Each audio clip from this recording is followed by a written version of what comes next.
কোমর ব্যথা কিন্তু আমাদের দৈনন্দিন জীবনের একটা বড় সমস্যা। এই পৃথিবীর কোনো না কোনো মানুষ বা প্রতিটা মানুষই জীবনের কোনো না কোনো সময় এই কোমর ব্যথা নিয়ে ভুগে থাকে। অনেক রোগী আমাকে প্রশ্ন করে, স্যার আমার তো কোমর ব্যথা হয়, আমি কি কখনো ভালো হবে না?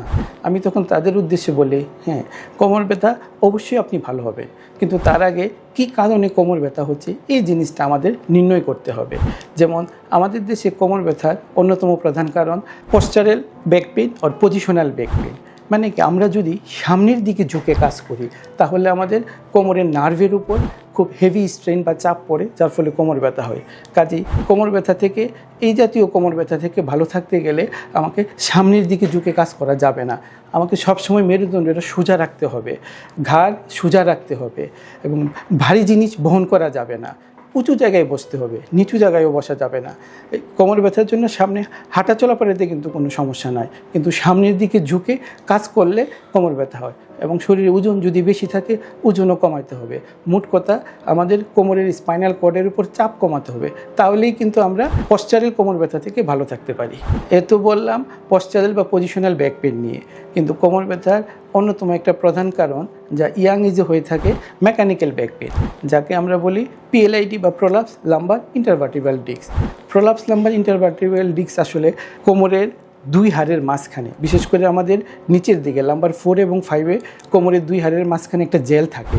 এই জেলটা টুথপেস্ট বা জেলি লাইক সাবস্টেন্স, এর দুইটা পার্ট থাকে। আউটার পার্টটা অ্যানুলাস ফাইব্রোসাস বলি এবং ইনার পার্টটা নিউক্লিয়াস পালপোসাস বলি। এই নিউক্লিয়াস পালপোসাস যদি বের হয়ে নার্ভের উপর প্রেশার দেয় তাহলে কিন্তু কোমর ব্যথা হয়। এবং এই নার্ভ রুটগুলো অনেক সময় পায়ের দিকে নেমে যায়। পায়ের দিকে নেমে যাওয়ার ফলে এই ব্যথা কিন্তু কোমর থেকে পায়েও হতে পারে। এখন এই পিএলআইডি থেকে ভালো থাকতে গেলে প্রথম কথা হলো প্রিভেনশন।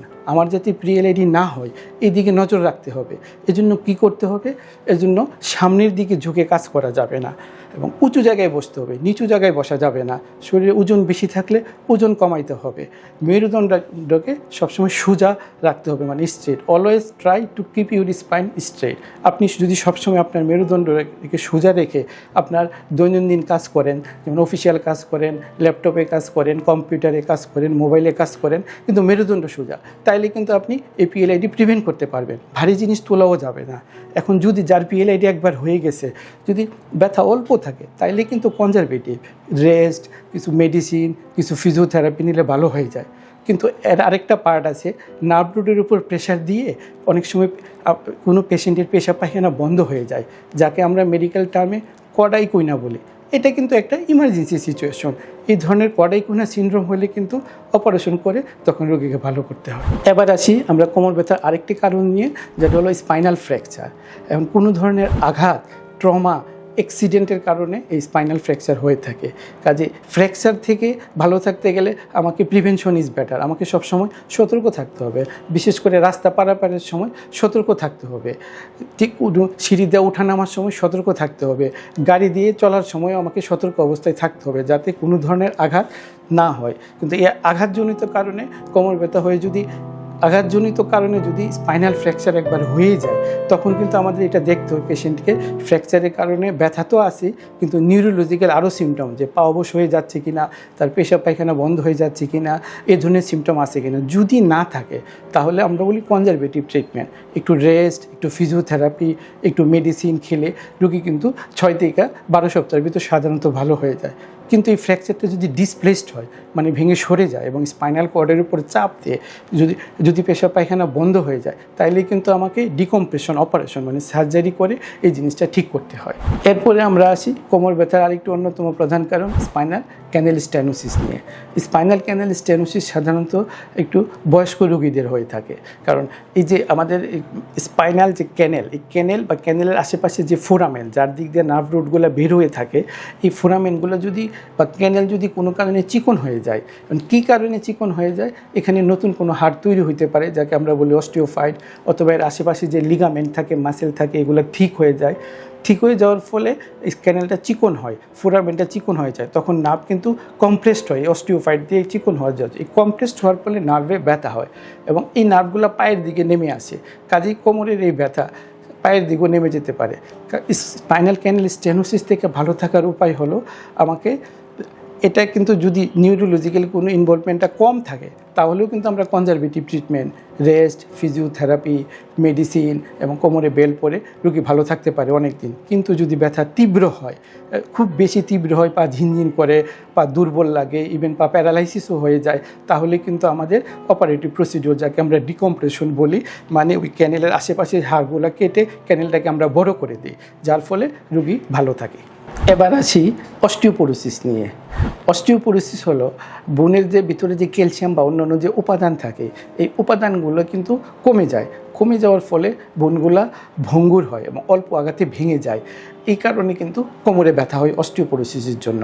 এবং অস্টিওপোরোসিসটা মেইনলি পোস্ট মেনোপজাল উমেনদের হয়, বয়স্ক পুরুষদেরও হয়, যাকে আমরা বলি স্যানেল অস্টিওপোরোসিস। তবে মহিলাদের ক্ষেত্রে এটা কমন, যদিও কারণ পোস্ট মেনোপজাল পিরিয়ডে ইস্ট্রোজেন এবং প্রোজেস্টেরন যে তৈরি হয় এটা অনেক কমে যায় বা অনেকের বন্ধ হয়ে যায়, যার ফলে এই ইস্ট্রোজেন প্রোজেস্টেরন কিন্তু বোন প্রোটেক্টিভ, মানে বোন তৈরি করতে হেল্প করে। যেহেতু এই জিনিসটা থাকে না বা কমে যায়, তখন বোন তৈরি হওয়ার জিনিস কমে যায়, বোন ক্ষয়ের হারটা বেড়ে যায়, যার ফলে বোন তৈরি হওয়া এবং বোন ক্ষয় হওয়ার ব্যালেন্স নষ্ট হয়ে যাওয়ার ফলে ক্ষয়টা হয় বেশি। এই ক্ষয়ের জন্য বোনগুলো ভঙ্গুর হয়ে যায়। এই অস্টিওপোরোসিসের জন্য পোস্ট মেনোপজাল পিরিয়ড মহিলাদের অনেক ব্যথা হয়ে থাকে। এখন অস্টিওপোরোসিসের ট্রিটমেন্ট কি? ট্রিটমেন্ট প্রথম আসি আমরা কনজারভেটিভ ট্রিটমেন্ট, মানে রোগীকে হাঁটা চলাফেরা করতে হবে, তার মানে মাসেল এবং বোন স্ট্রেংথ করতে হবে, এবং উপযুক্ত পরিমাণে দুধ, ডিম, দই, ছানা, ছোটো মাছ, সামুদ্রিক মাছ, যে কোনো একটা আইটেম, ইভেন পনির প্রতিদিন খাওয়ার অভ্যাস করতে হবে। গায়ে সূর্যের রশ্মি, ভিটামিন ডির জন্য সূর্যের রশ্মি লাগাতে হবে। এবং কখন সূর্যের রশ্মি লাগাতে হয়, এই প্রশ্নটা আসলে অনেকেই করে থাকেন। এটা নিয়ে বিভিন্ন ধরনের কন্ট্রোভার্সি আছে। তবে সকাল 10টা থেকে দুপুর 3টার ভিতরে যে কোনো টাইম 20 মিনিট যদি গায়ে সূর্যের রশ্মি লাগানো হয়, শরীরে ভিটামিন ডি তৈরি হয় বেশি। এই ভিটামিন ডিগুলা আমরা যে শরীরে ক্যালসিয়াম জাতীয় খাওয়া খাই, এই ক্যালসিয়ামকে অ্যাবজর্পশন করতে সাহায্য করে। অ্যাবজর্পশন মানে খাওয়া আমরা যে খাওয়াটা খাই, এই খাওয়া থেকে ব্লাডের মাধ্যমে বুনসে ক্যালসিয়াম যেতে সাহায্য করে ভিটামিন ডি। এছাড়া বিসফসফোনেট জিনিস আছে, যেমন অ্যালেন্ড্রোনিক অ্যাসিড, বনোবা বা বনরোবা ট্যাবলেট, এগুলো মাসে একটা করে খাওয়া যায় এবং মিনিমাম 5 বছর খেতে হয়। কাজেই বোন ক্ষয় হওয়া একটা রেগুলার প্রসেস। এই প্রসেসটা কিন্তু 1 মাস 2 মাসের ট্রিটমেন্ট হবে না, দীর্ঘ সময়ের ট্রিটমেন্ট, উপযুক্ত খাওয়া দাওয়া এবং ভিটামিন ডি সমৃদ্ধ খাওয়া দাওয়া, হাঁটা চলাফেরা করা, নিয়মিত ব্যায়াম করা এবং ক্যালসিয়াম, ভিটামিন ডি ইনজেকশন বা ট্যাবলেট এবং বিসফসফোনেট জাতীয় ওষুধ খেলে আমরা কিন্তু অস্টিওপোরোসিস থেকে দূরে থাকতে পারি। সর্বশেষ কোমর ব্যথার কারণ নিয়ে এখন কথা বলবো। টিউমার হয়। এই টিউমারগুলা স্পাইনাল কর্ডের ভিতর হতে পারে অথবা স্পাইনাল ক্যানেলের যে কোনো জায়গায় হতে পারে। এই টিউমার কিন্তু এই নার্ভ এবং স্পাইনাল কর্ডের উপর প্রেশার দেওয়ার ফলে কিন্তু খুব ব্যথা হয়। এখন টিউমার 2 ধরনের আছে, বিনাইন টিউমার বা ভালো টিউমার, আর একটা হলো মেলিগনেন্ট টিউমার। মেলিগনেন্ট টিউমারটা আসলে আমরা বুঝি ক্যান্সার হিসাবে। এখন বিনাইন টিউমার যদি হয় এবং ছোটো থাকে, তাহলে আমরা অবজার্ভ করতে পারি, একটু ব্যথার ওষুধ, ফিজিওথেরাপি, একটু ব্যায়াম করে রোগী ভালো থাকা যায়। কিন্তু যদি মেলিগনেন্ট টিউমার হয়, তাহলে কিন্তু আমাদের অপারেশন ছাড়া আমাদের আর কোনো বিকল্প থাকে না। এই হলো কোমর ব্যথার চিকিৎসা এবং প্রতিরোধের উপায়। আমি স্টেপ বাই স্টেপ ব্যাখ্যা করলাম। কাজেই আপনারা যদি ভালো থাকতে চাই, এই কারণগুলো থেকে আমাদের দূরে থাকতে হবে, নিয়মিত ব্যায়াম করতে হবে এবং কিছু ওষুধ লাগলে ওষুধ খেতে হবে। পাশাপাশি বোনকে শক্ত রাখার জন্য ভিটামিন ডি সমৃদ্ধ খাবার, ভিটামিন ডি ট্যাবলেট বা ইনজেকশন নিতে হবে। বিসফসফোনেট আমরা খেতে পারি। শুধু ফার্মেসিতে গিয়ে ওষুধ খেলে কোমর ব্যথা ভালো হবে না, কোমর ব্যথার কারণ নির্ণয় করতে হবে। কারণ নির্ণয় করে কারণ অনুযায়ী চিকিৎসা করলে আমরা কোমর ব্যথা থেকে ভালো থাকতে পারি।